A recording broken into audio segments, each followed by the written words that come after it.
ناقي بيخوا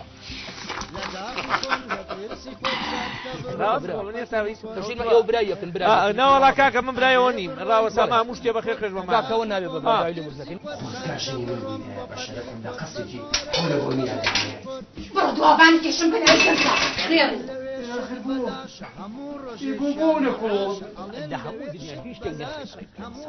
صراحة شو يعني ده بفكر بالك اي اسايش والله شلون ابري بالرياض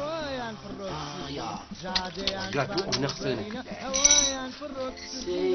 خو من كان زنيم بخوا من بنلكي هم بتان الشيم بلى واي تلفون بو كان الين انت حلوة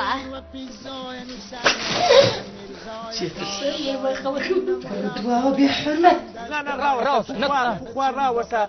يشتا دقيقي نروش وبرنامجك أما معرفة بوتنا شاك هالشي كان لبكي قيناك بارهن ينضبلو كاشاك هالشي كان لبكي قيناك